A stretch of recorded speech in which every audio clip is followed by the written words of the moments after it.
Lawas. The antiquities of Padang Lawas lie on the upper Parumon River and its left tributary, the Panay, as well as on several branches of these two rivers. For the greater part in the hilly territory which, although wrongly, is said to belong to the Great Plain, they date principally from the 12th and 13th century, although some older remains and others of a late period may to be discovered. The ruins comprise part of the Great Panay Empire, which is mentioned for the first time in the 6th century in the Chinese annals under the name of Puni or Poli, which about the year 1000 rank as the principal state amongst those of Sumatra. After after this it was conquered by the South Indian king Rajendra Chola Dewa. In the following centuries, it procured for itself another nice name for an account of the establishment of splendid temples, and in the 14th century, it had to submit to the renowned East, renowned East Javanese Empire of Mojopahit, while on the arrival of the Dutch, it had already sunk into oblivion. In the middle of the previous century, Padang Lawas came under the authority of the Netherlands.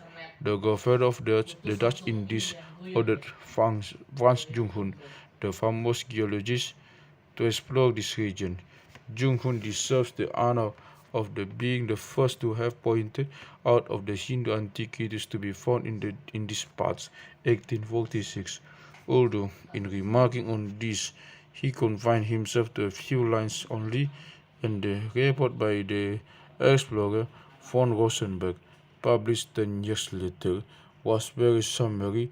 Nevertheless, the work of these brave men who entered this inhospitable region and observed there what would be appraised by future generations only, deserves respect.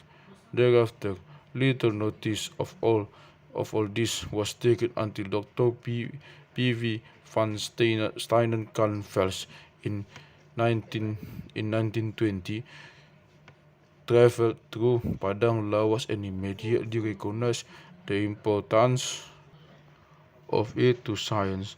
His highly valued report was the prime cause of some excavations being undertaken by the Archaeological Service, which, however, in consequence of lack of funds, had to be discontinued.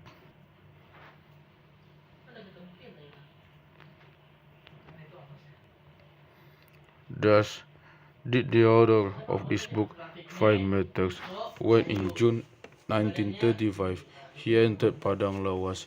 He readily perceived, however, that good and proper work could only be achieved by a program prepared with patience and care and then systematically executed. An exploration on such a scale demanded more time and larger funds that were at his disposal, and he therefore decided to engage upon matters of primary importance to begin with. In other words, that the chambers of the temples had to be emptied of all rubbish, architectural drawings had to be made, and surveying and partial excavations had to be executed. We are now in possession of comparative materials of all the ruins, and we are able to form from this an idea of Pan architecture, which will undergo no change even if further findings are acted. It is, however, somewhat different with the plastic art. The temples are only sparsely decorated, provided with only a few reliefs and somewhat more with detached sculptures. The statues from the rooms are nearly all lost, and it is certain that still remaining works of art are to be found under the surface. It is therefore practically impossible to state a definitive and unchangeable opinion with regard to the plastic art. Conclusions drawn from the specimens now available justify the statement that the Hindu Batak sculptures and bronze casters were just such matters in their art as their contemporaries in the island of Java. Truly beautiful works had been made by their hands. Three most important Hindu Batak sanctuaries are Sipamutung, Bahal, Bahaluan.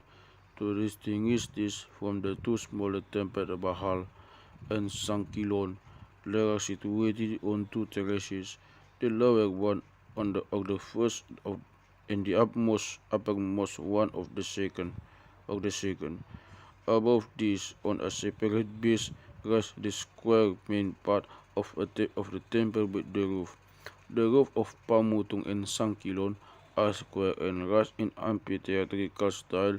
The roof of Bahalwan is circular and decorated with wedge. On mounting the stairs one arrives at a spacious landing surrounded by walls, which lead to a footpath encircling the temple. The next flight of steps leads to a second, smaller terrace with a gallery. On ascending the third staircase, which is extremely narrow and small and which leads to the chamber one perceived at Bahal 1 and to the first and to the right of the entrance to life-size statues of men with penis erectus standing on the head of an ogre. At Bahal 2, there are no statues of men but of prancing lions. At the other temples there will have been similar figures, but alas, they have been lost. Above the entrance, is the grinning head of an ogre. Only at Sankilan have we been able to excavate such a monumental piece of work. It has crashed and was covered with masonry from the red landing, although a few pieces are missing. The form of head, the form of the form of the head has been wonderfully preserved. The rooms are almost cubical in shape and are not very large. The surface varying from 2.09 SQ to 2.09 square meter to 2.6060 square meter. Although the greater part of the rooms are now empty, they were formerly provided with altars and idols. As has previously been mentioned, the three largest temples are situated on two terraces, the other only on one. The entrance to the innermost sanctuary lies always in an easterly direction. In front is a terrace of brickwork, and before that, all in a straight line, is the gate of the circular wall. Within the wall there is sufficient space for other buildings, either for terraces or small massive monuments, tubas, or for decorated columns, stambas. The terraces were originally provided with a roof on wooden columns, and in consequence of Javanese name of pendopo terraces may be applied to them. The temple staircase is usually lined on either side by demons holding clubs in their hands and who raise a threatening left forefinger. Elephants' head with human figures in their mouths may also regularly be seen. Lions and other statues are also occur frequently. Let us conclude this brief enumeration and occupy ourselves with the more active reality. In June 1935, we set out to discover Sankilon, a temple in the jungle, of which mention had been made in a few lines in a discolored report. The guides were little acquainted with the position, so that we wandered about for a long time without much hope. Just when the carrot threatened to break out, we suddenly saw a high red tower protruding from among the foliage like an old castle on the banks of the Rhine. It was an astounding sight, and we were all very inquisitive and naturally extremely pleased at this discovery. The building was enveloped from top to bottom in enormous creeping plants and trees, and which creeping plants and trees which with their powerful branches encircled the old walls in a grip of iron. The southern wall and terrace had, in the course of time, crumbled away altogether, and now only two of the walls and the part of the roof remained erect. On either case of the main stakes, partly submerged but totally covered with moss, two sculptured elephant seats with human forms in the moats were visible. We also found the fragments of the sculptured bodies of lions. The Pendover terrace was also found, where the circular wall could be clearly traced in the underground and bust. Of primary importance to us was a high hill situated towards the north of the main temple, which, although covered with trees, saw the remains of what once must have been walls. This hill was not mentioned in the literature and was without doubt a sanctuary, and it kept us guessing for a very long time to find out its origin. To the east, a small terrace was also situated.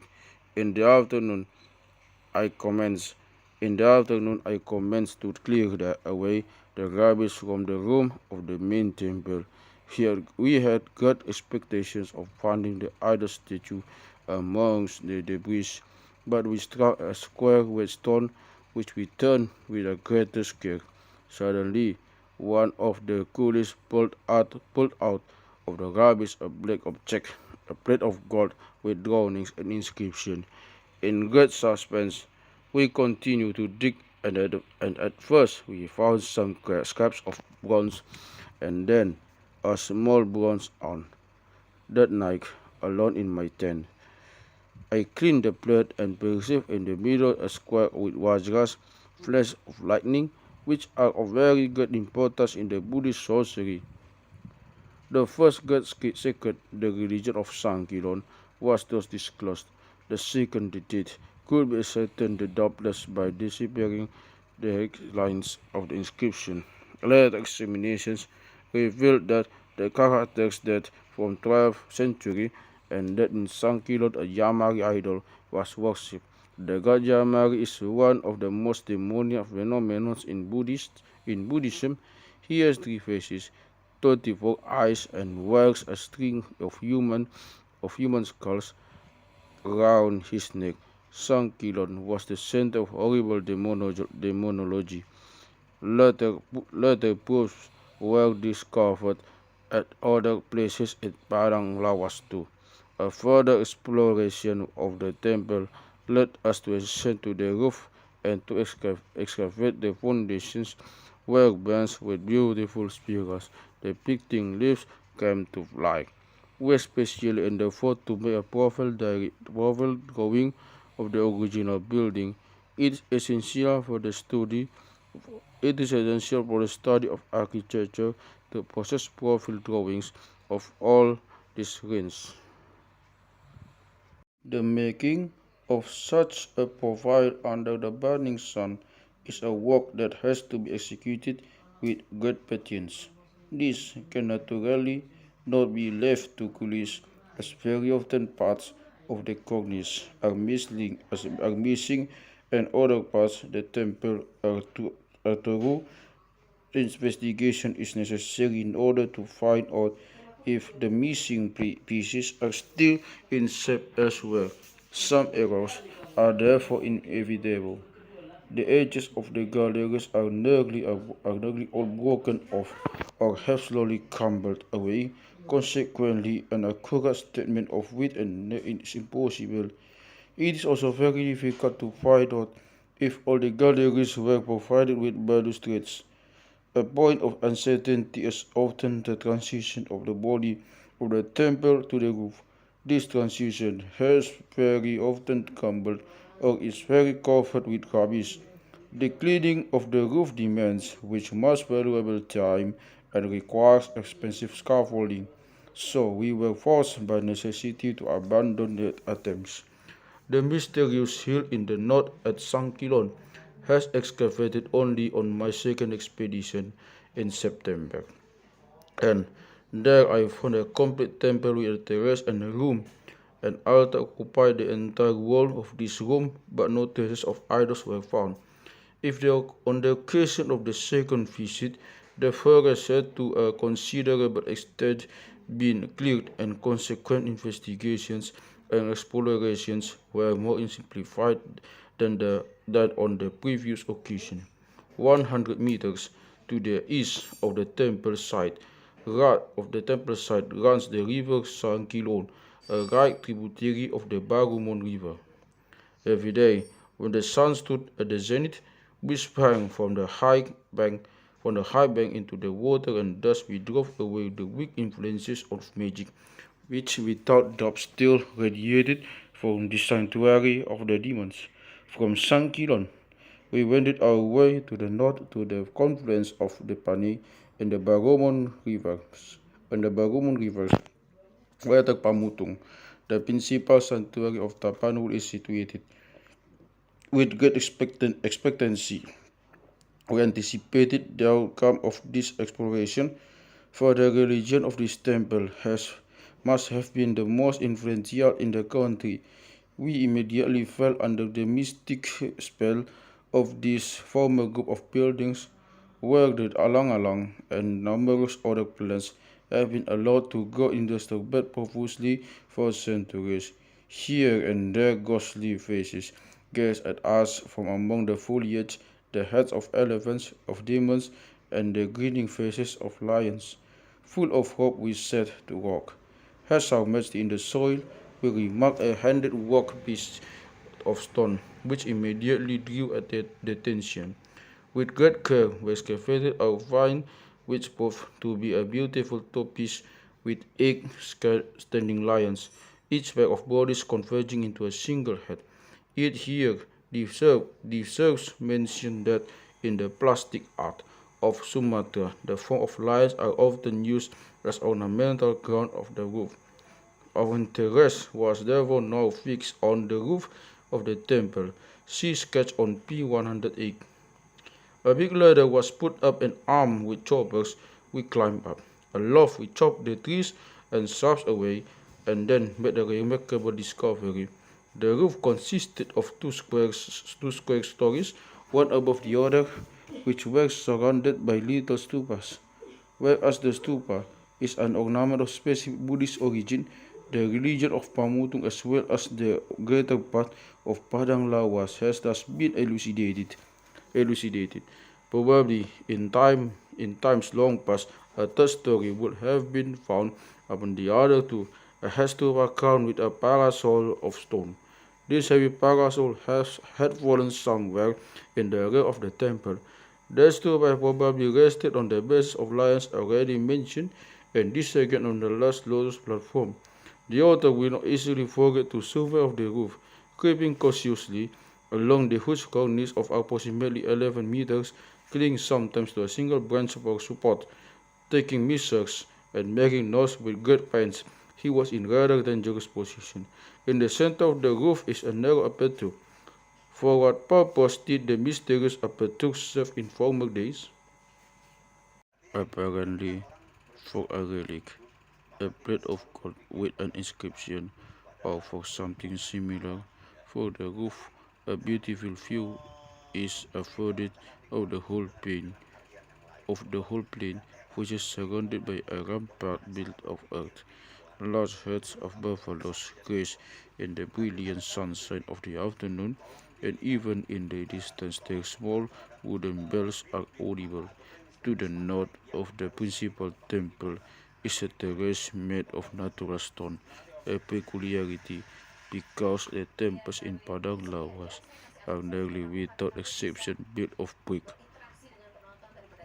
The eastern staircase was excavated without delay, and dug two heads of large crocodiles with human noses and lips with a haircut bearing semblance of a mustache were discovered. In the religion of the Bataks, the crocodile is an animal of eminent magic.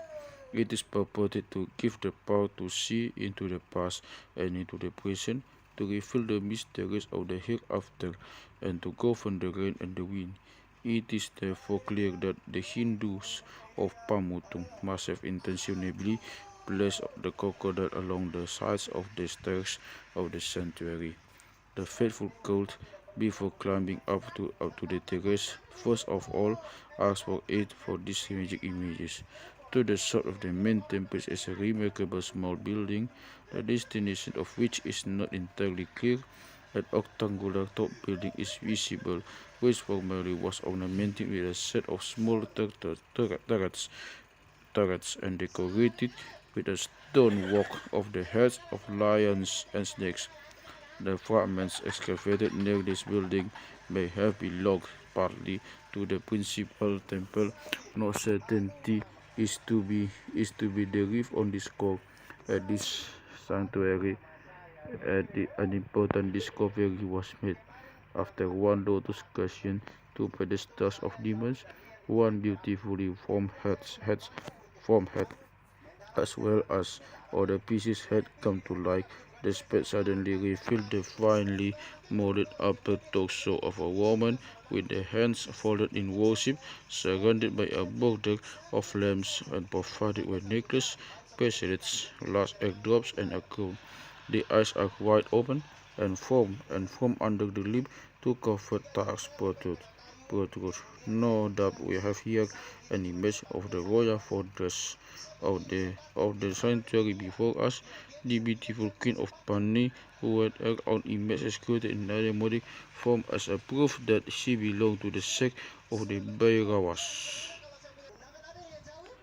The Bairawas of terrible ones worship the gods under horrible solemnity by preference during the night at cemeteries.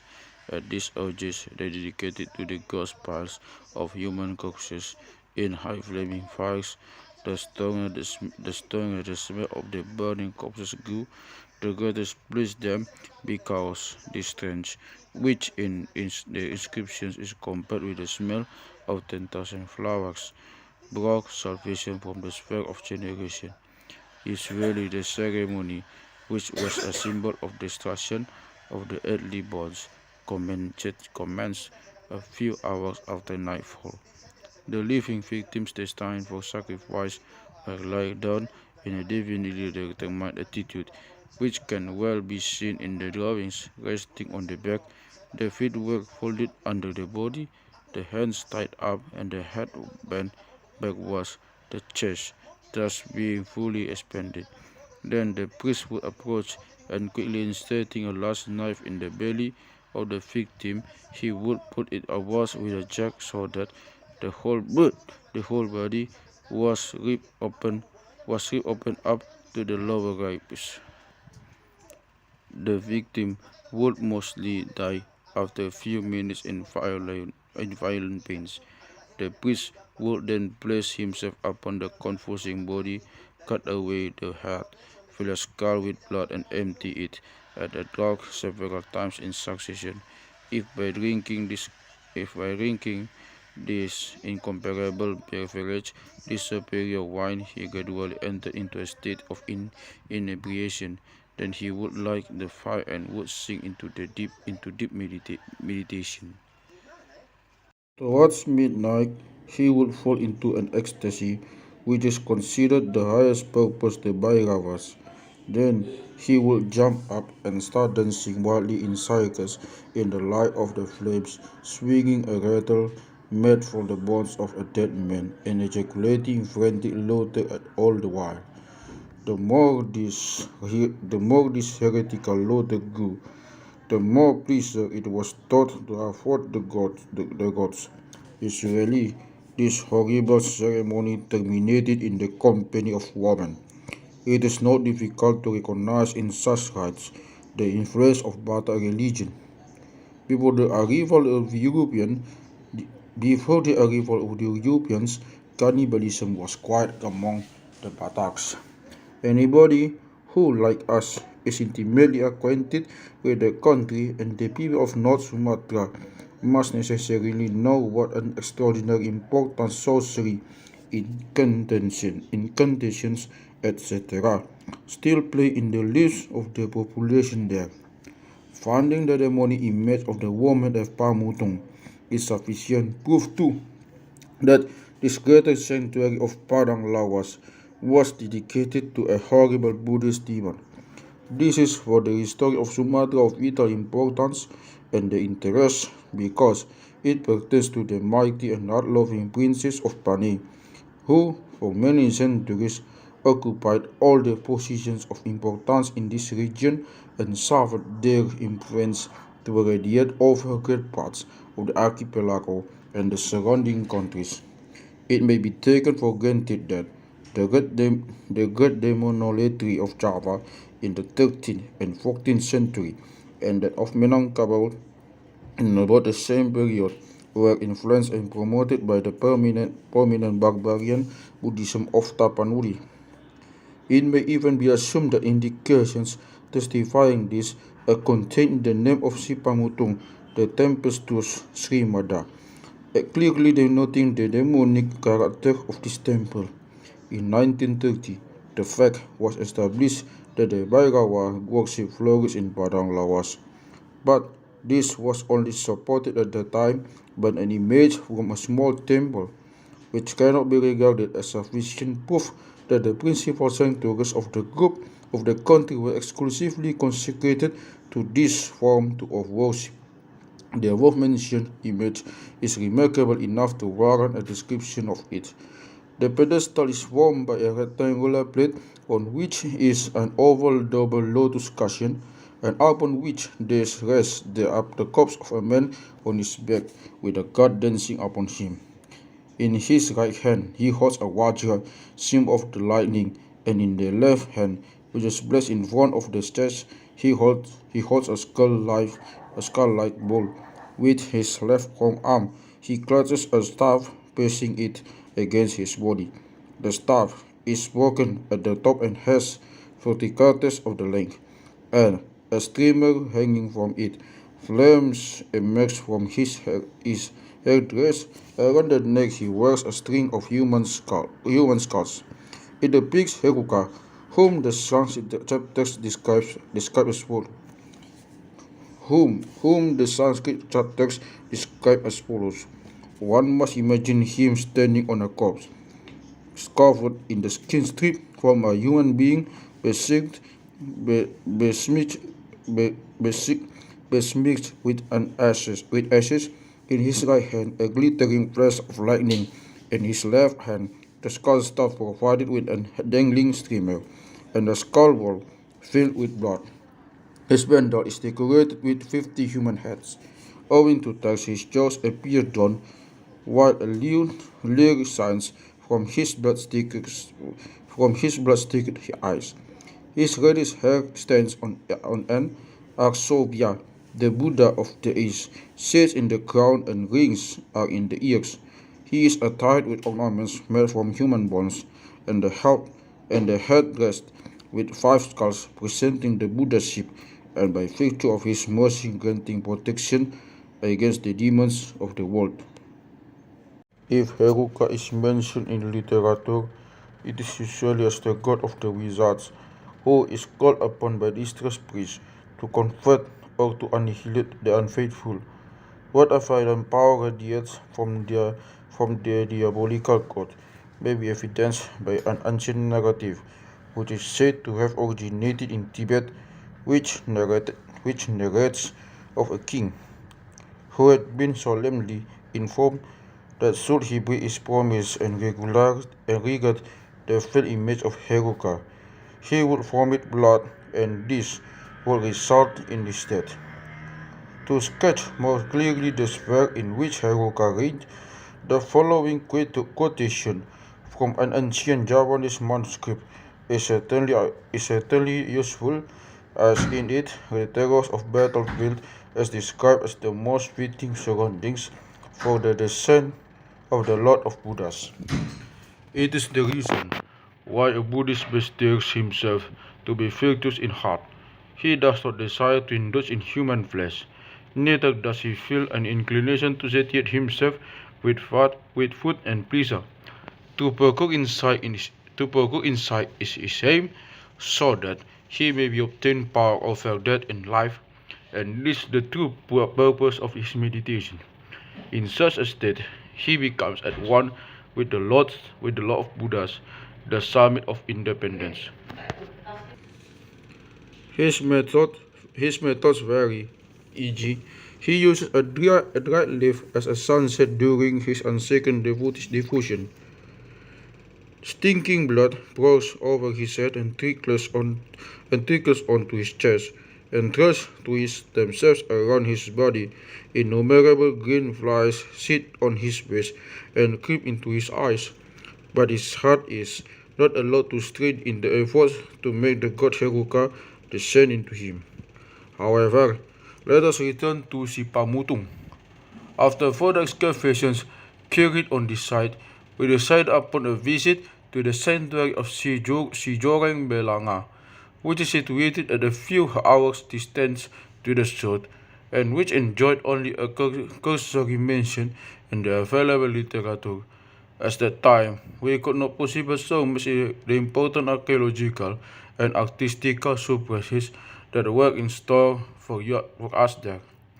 On a brilliant morning, we paddled in a Kanki Pro upon the Barumon River along high, wily overgrown banks, where the sunlight created enchanting yet whimsical shapes among bamboo, lions, and other climbing plants and ferns. The song of hundreds of birds escorted us onto this fanatic journey. After we had disembarked and had climbed the narrow path which meandering took us upwards, we had still to walk a few minutes before we saw the small temple. The first sight, however, disappointed us much. Would there would there be any secrets to be unravelled in this small thing? It stood here, it stood there desolate and barren in the alang-alang, which almost reached man's height. First, we cut away the undergrowth and the trees which stood on the stairs and then proceeded to climb upwards. The room was empty, only in the northern and in the southern walls two trapezium architects had been hewn, which had probably served for lamps or small bronze statues in former times. To the south of the main temple, we then perceived a big lotus of stone. On being excavated, it be, on being excavated, it became obvious that this had belonged to the god of a stupa, a terrace with a superposed structure crowned with a sunset of stone. To say exactly what this crown looked like is without a special study impossible. A still larger lotus border followed than the one which had been saved. Alas, it had plunked down, and now lay deeply covered with sand. Nearby, in pieces and lumps, a high band of foliage was discovered, on which, on lotus cushions, the Buddhas of the four principal points of the compass were seated, one of which had, however, disappeared. At the corners of the square, the usual lions completed the ornamentation. The similar set of Buddhas was found on a beautiful column that we excavated in the northwest corner of the site. Rising from a double lotus cushion, it is surrounded at the top by a bursting of foliage in stone, interchanged at 8 places by lion heads and medallions or shields. Above the first, we observed small niches with statues of Buddhas, and between them squat lions, two bodies having only one head. Similar lions are found on an Etruscan vase from the 6th century BC, as well as in Chinese, Indian, and Indonesian art. No conclusive information is available regarding the purpose of such columns, so that we are at the liberty to guess the purpose of the original use. Probably Buddha has been referenced by it by childbirth, marriage, victory, or some other memorable occurrence. The erection of such a monument had a redeeming power and, generally speaking, averted major dangers. On Java, little replicas of temples were therefore popular if one had not the necessary money to build a complete sanctuary. Then one erected such a column of miniature monument. At Joreng, we found no less than three columns. The one mentioned above, however, has still a remarkable peculiarity, for it rests on a round pin, and this pin fits again into a pedestal that we excavated in the north of the site. It is square form with projections, and on the upper plane of each projection is a large vajra, the magic symbol that we found on the plate of God at St. Pilon II. The sides of the small monument saw four casements with dancing figures. One of these, one of these holds a drum in front of the body, whereon it beats with the land. The small intersecting panels, as if we turn there are filled with foliage. The one is remarkable from the leaves of which looms the bust of a woman who raises the left hand and holds the palm of the right in front of her breast. In the northeastern corner of the site, we trace a sandstone foundation carrying the final piece of the temple group. It's a round flat piece measuring 1.24 meter in diameter and 0.44 meter in height. The body decorated with large lotus leaves, then smaller leaves above, and an edge of alternate casements with rosettes. And over these there are unadorned squares. On the axis, not on the points of the compass, are four human figures representing lovely, half celestial yakshas. All these figures have their hair puffed, with open eyes and large egg drops. Two of them wear a chain over the chest, and one also the train of a garment over his left shoulder. Their demonic nature is tempered to a lovely innocence and yields a deeply survey in the state of the soul of the Buddhists in those days. We were, however, not to leave Joring without getting a final surprise. To the north of the main temple are two small hills, evidently stupas. When we excavated the nearest one, we struck upon a heavy piece of stone with a circular elevation in the middle. On the east side, we found an inscription of two lines which stated the year 1179 AD. This is the first date found on a temple court on part of Padang Lawas, and mentions thus for the first time the date of erection of these interesting ruins. From Joreng, we went to Bara on the southern bank of Pane River. As we were not very well acquainted with the local situation, there was there was much trouble involved in getting a proper place to stay. Finally, we arrived in a place which was situated about 1 hour's distance from the temple. It was nearly 5 o'clock, and the Raja was absent. However, this relative showed us a small house in which we could cook and sleep. In about 1 hour's time, he would come pay us a visit. Let it be understood that it had been a busy day, and a bit of hard work had already been accomplished in the heat of the tropical sun. We were tired, hungry and dirty, and longed for one single thing: to undress quickly and to get to bed. However, the visit promised by the Raja prevented us from doing so. We should therefore try to avail ourselves of this occasion to obtain information regarding existing bronze and gold articles, if any. Heavily did the climb of archaeology rest upon our weak shoulders. Moreover, we had heard that the Raja was a disagreeable and exceedingly proud man. At 7 o'clock, At 7 o'clock sharp, he appeared in our place of temporary dwelling, accompanied by some 20 men.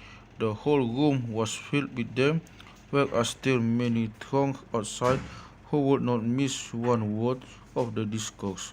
Never before have I seen a man as stout as a Raja, like a balloon. He entered the room, took a seat on 2 chairs, and placed his enormous sausage-like fingers placidly on the table. We saluted him with respect and told him the respect of our coming. Then I produced a book on archaeology and showed him the numerous beautiful pictures to be found in it. The Raja put a pair of dirty spectacles on his nose, took the book nearer to the light of the smoking oil wick, and looked inquisitive at the temples, the statues, and the household articles depicted in its pages.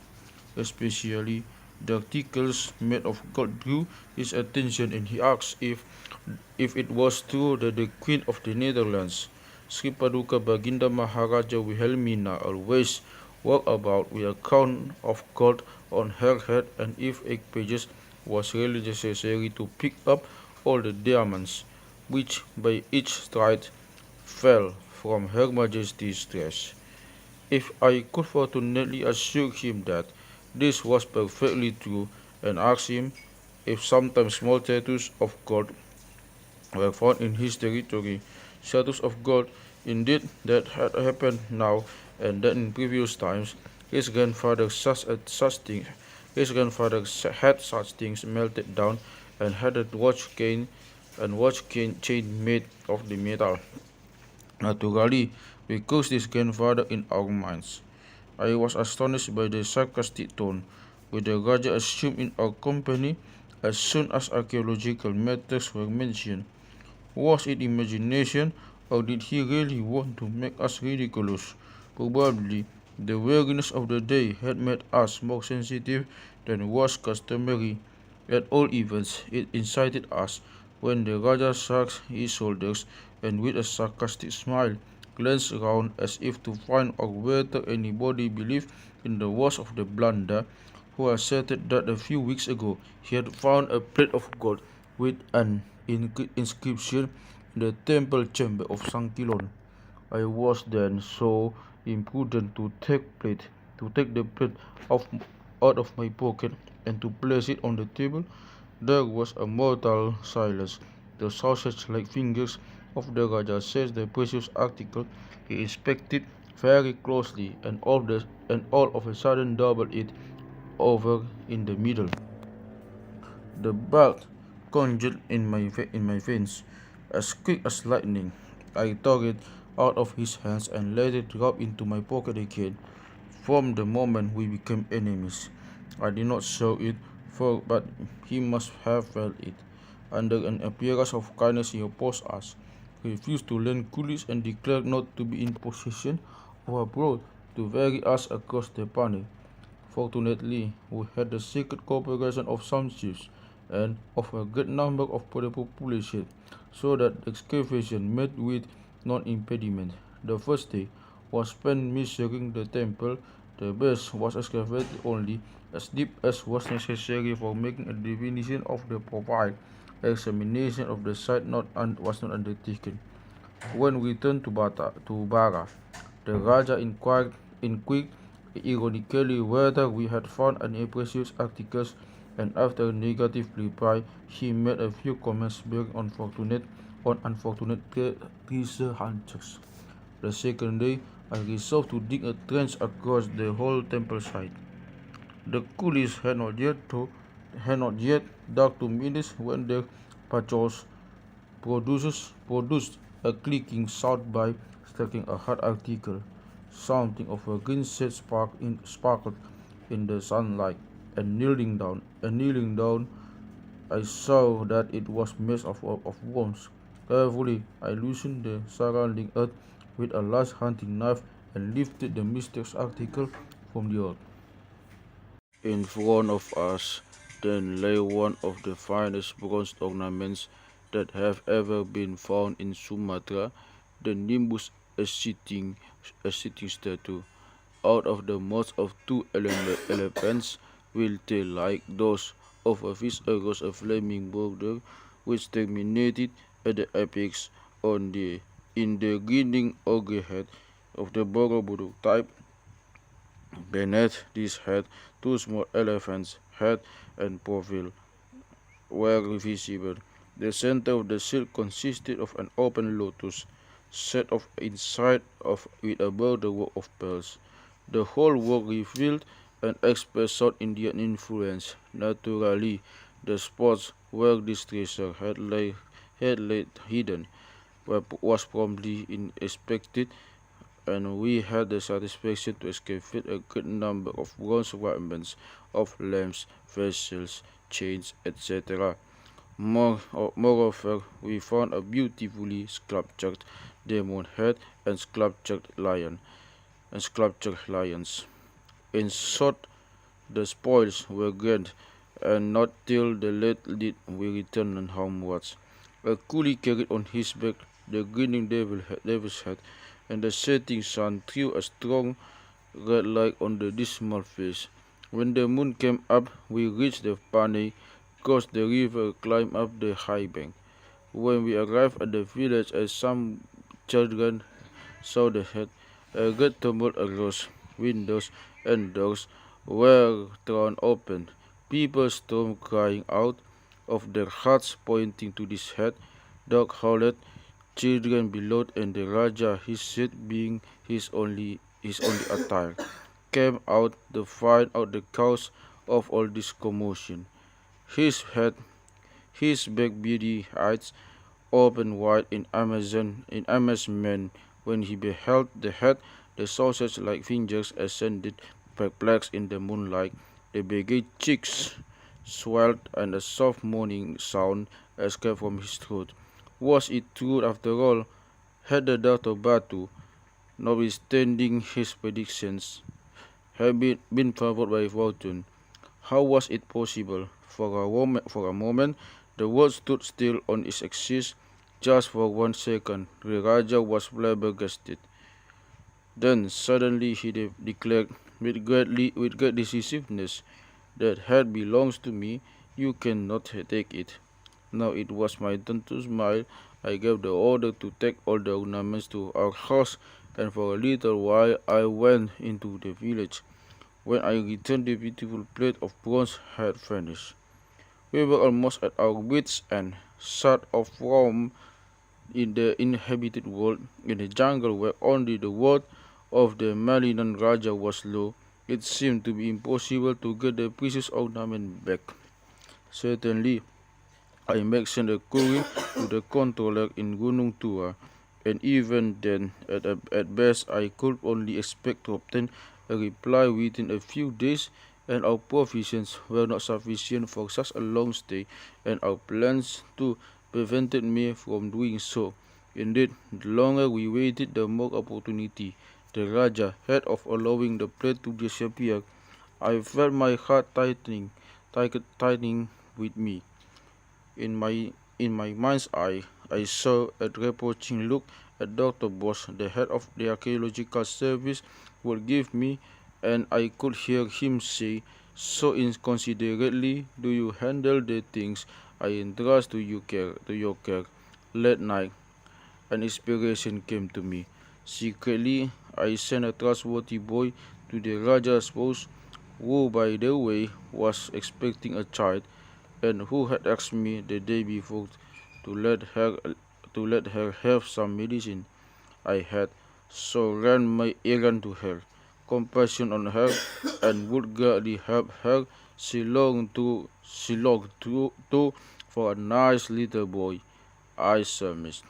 Well then, she should not look too much at the small elephants on the plate of bronze, as she too would run the risk of bearing a small elephant if this advice were neglected. The good and honest woman had sufficient confidence in my wisdom, for the plate returned home. When her husband heard of it the next day, he fumed rage, came to our house with 6 men, and so high and low, but in vain.